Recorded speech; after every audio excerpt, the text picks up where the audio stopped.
भाई मेरे को समझ में नहीं आ रहा कि मैं इसमें कहाँ से स्टार्ट करूँ। भाई ईगोस्ट मैच के यहाँ पर कैमियो से बात करूँ, यहाँ पर सुनील छेत्री के रिकॉर्ड से बात करूँ, परफॉर्मेंस से बात करूँ, इंडिया के कॉन्फिडेंस और एटीट्यूड की बात करूँ, इस पूरे सिनेरियो की बात करूँ, या फिर कहीं ना कहीं मैं पाकिस्तान के डाउनफॉल की बात करूँ कि कहीं ना कहीं आज उसको भी फुटबॉल में अब वही रोड मैप लगाना पड़ेगा जो कि एटलीस्ट इंडिया देख तो रहा है इम्प्लीमेंट करने की। असल में बात यह है कि हम इम्प्लीमेंट कर रहे हैं या कुछ हद तक मतलब उस स्टेप ले रहे हैं उस डायरेक्शन में।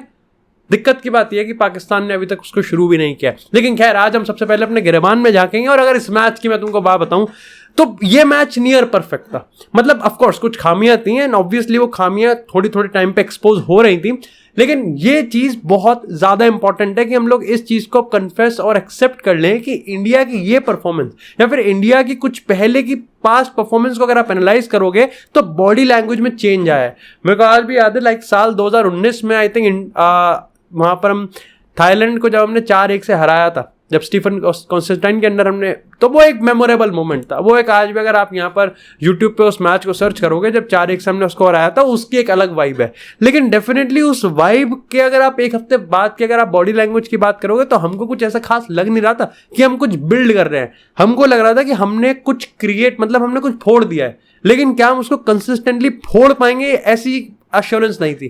क्या आज वो अश्योरेंस आ गई है? देखो ये चीज कहना कि 100% आ गई है ये थोड़ा सा ओवर एग्जैजरेशन हो जाएगा, लेकिन अपन को मानना पड़ेगा कि हम जो बिल्ड कर रहे हैं वो स्लोली कंसिस्टेंटली अच्छा बिल्ड कर रहे हैं। आप ये देखो कि यस काफी लोग कहेंगे पाकिस्तान की वर्ल्ड रैंकिंग 195 है, इंडिया की यहाँ पर वर्ल्ड रैंकिंग की बात करें 98 है, 100 का गैप है यहाँ पर। डेफिनेटली भाई तुमको जीतना ही था, और इसे जीत में तुम कैसे ओवर एग्जैजरेट कर सकते हो और इस जीत पे तुम कैसे चढ़ सकते हो। द पॉइंट इज कि ऐसे में मैं वही कह रहा हूँ ना कि स्कोर लाइन पे तो अलग से ही चढ़ सकते हैं हम। स्कोर लाइन पर डेफिनेटली हम यहाँ पर बहुत खुश हो सकते हैं कि भाई 4-0 से हराया है, चाहे उसमें भी सुनील छेत्री की हैट्रिक आई है, हर तरीके से गोल मारने की कोशिश की है।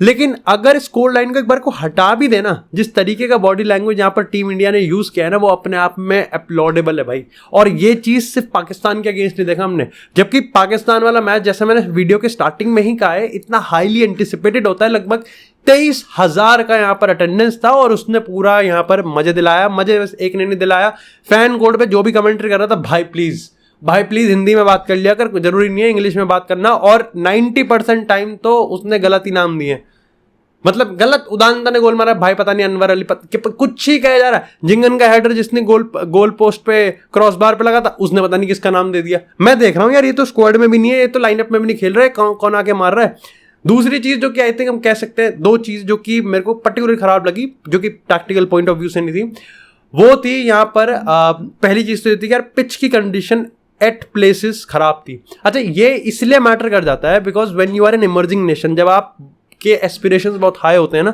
और जब आप कहीं ना कहीं शोकेस करना चाहते हो, जैसे अगर आप देखो कि अभी अगर इंडियन सीनियर टीम की बात करें तो ठीक है चीज़ें चल रही हैं और कंसिस्टेंटली हम बिल्ड कर रहे हैं, लेकिन अगर वैसे हम देखें तो इंडियन फुटबॉल में काफ़ी रेवोल्यूशनाइज चीज़ें करी जा रही हैं। जैसे हम वर्ल्ड कप होस्ट की बात करें या फिर बाकी हम इंटरनेशनल टूर्नामेंट्स की बात करें, ऐसे में नज़रें होती हैं और ये स्टैंडर्ड्स जो होते हैं ना वो आपको अच्छे शोकेस करने पड़ते हैं कि आपकी तैयारी क्या है। अगर आपको याद हो तो कोविड के टाइम पे भी हम जिस तरीके से वुमेन एक हमने इवेंट होस्ट किया था, जब हमारे ही बबल में हमने कोविड फैला दिया, तो वो चीज़ जब इंटरनेशनल कम्युनिटी की बात करें तो वहाँ पर इमेज अच्छी नहीं बनती। प्लस मैं ये असुबह ये भी दिखता है कि आप ही होस्ट कर रहे हो, आपकी टीम यहाँ पर हेविली फेवरेट है, मोमेंटम है, सब सपोर्ट कर रहे हैं, डू इट।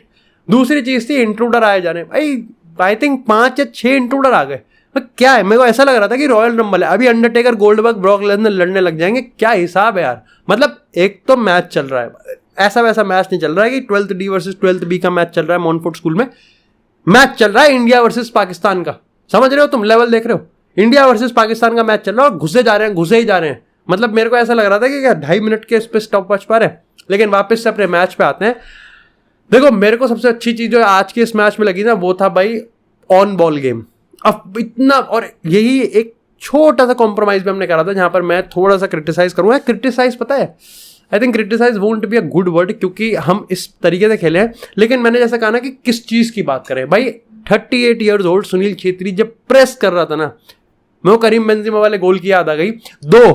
एक तो करीम बेंजिमा का चैंपियंस लीग फाइनल में जब उसने कैरियस का वो पचका कर दिया था, और यहाँ पर जब डोनारूमा को धक्का देके उसने चैंपियंस लीग में गोल मारा था।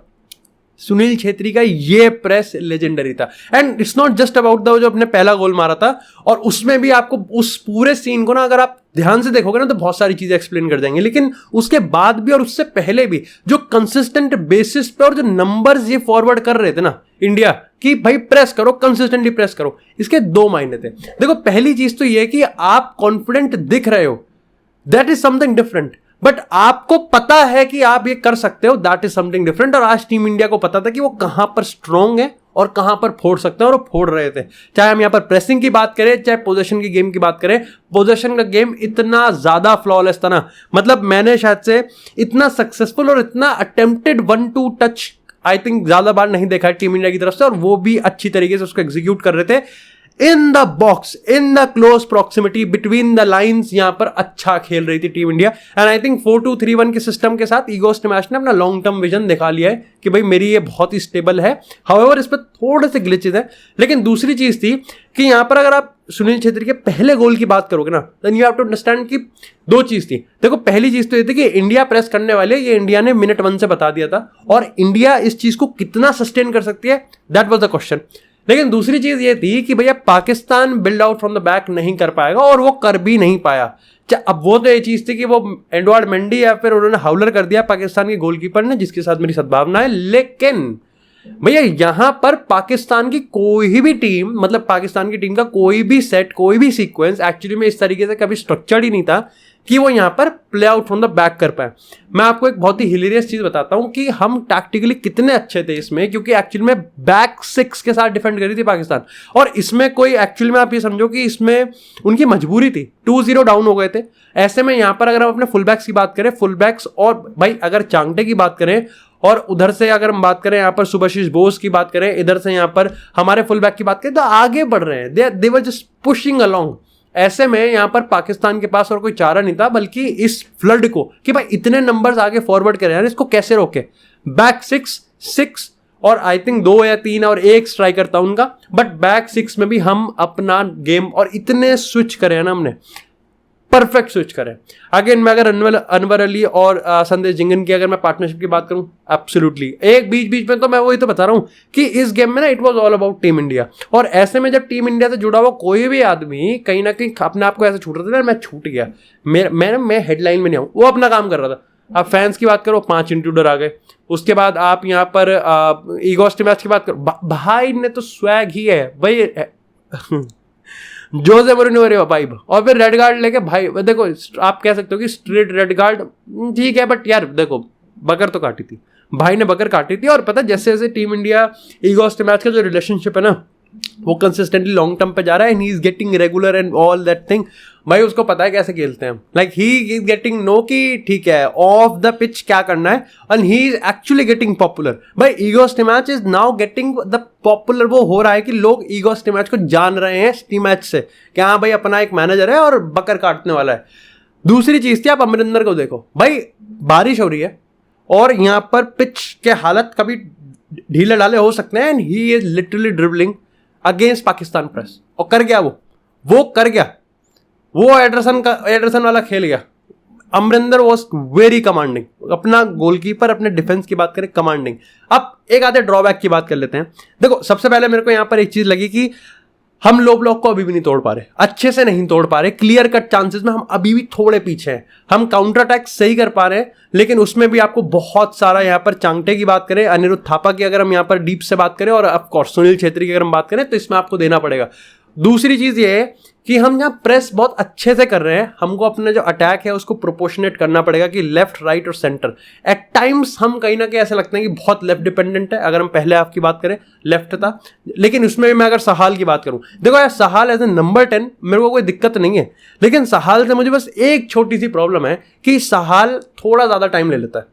आई think that's of course easier said than done, लेकिन सहाल की अगर मैं बाकी की बात करूं, दैट सहाल जो एक एक्स्ट्रा 5-6 सेकंड ले लेता है ना, एंड देन ऑफ कोर्स जो उसका कम्युनिकेशन थोड़ा गैप है, वो मोमेंटम तोड़ देता है। दूसरी चीज ये है कि हमारे जो क्रॉसेस और जो कट इनसाइड है वो अभी भी A+ नहीं है। ऑफ कोर्स चीजों को हमको बिल्ड करना पड़ेगा, but these are the things जो कि टीम इंडिया अभी भी इस पे वर्क ऑन कर सकती है। तुम सोचो सैफ चैंपियनशिप में हम टेबल पे इस समय नंबर 1 है, और क्या लेजिट हम 2023 क्लीन स्वीप कर सकते हैं, ये अब कहीं ना कहीं पॉसिबिलिटी दिख रही है। इसके बाद हमारा यहाँ पर किंग्स कप है, और ऑफ कोर्स 2024 में तो हमारा यहाँ पर एशिया कप ही है, जो कि डेफिनेटली सबसे बड़ा चैलेंज होने वाला है अगर हमारे नियर फ्यूचर की बात करें, और इसमें हमारे वर्ल्ड कप क्वालिफायर्स भी यहाँ पर मिक्स में आने वाले हैं। तो क्या हम 2023 में क्लीन स्वीप कर जाएंगे? और क्लीन शीट भाई, द मोमेंट मैं वही कह रहा हूं ना, द मोमेंट ऐसा होना, लेकिन क्लीन शीट कभी ना कभी तो टूटेगी। जब क्लीन शीट टूटेगी ना हमारी, हम उस टाइम पे किस तरीके से रिप्लाई करेंगे, सबसे बड़ा सवाल है वो। और ऐसे में अगर हम बात करें सुनील छेत्री की, भाई ultimate legend, the only player in the football history, mains football history, जिसने 90+ गोल मारे हैं। और अगर एक्टिव की बात करें तो थर्ड, यहाँ पे Lionel Messi 103, Cristiano Ronaldo 123 and Sunil Chhetri with 90 goals. But it is absolutely amazing. But it is absolutely amazing. Not just about the goal records. It is about how he is like composing himself. किस तरीके से खेलना, किस तरीके से press करना, किस तरीके से प्रेजेंट करना। गुथाई में भी भाई पीछे नहीं थे। गुथाई में भाई ने लाइक ठीक है, वहां बता रहे हैं अभी तुम, और इंडिया पाकिस्तान का मैच है, गुथाई ना हो, ऐसे कैसे हो सकता है? ऐसे कैसे हो सकता है? लेकिन ओवरऑल भाई this was jam packed box office match, जहां पर डेफिनेटली भाई 5 out of 5 वाला स्टार वाला मैच देखना पड़ेगा। अगर फैन कोड पे कमेंट्री अगले बार से हो रही है, भाई तुम 15 की जगह 25 रुपए ले लो, लेकिन चाहे हिंदी में बतिया लो, चाहे कहीं बतिया लो, लेकिन ठीक से बतिया लो।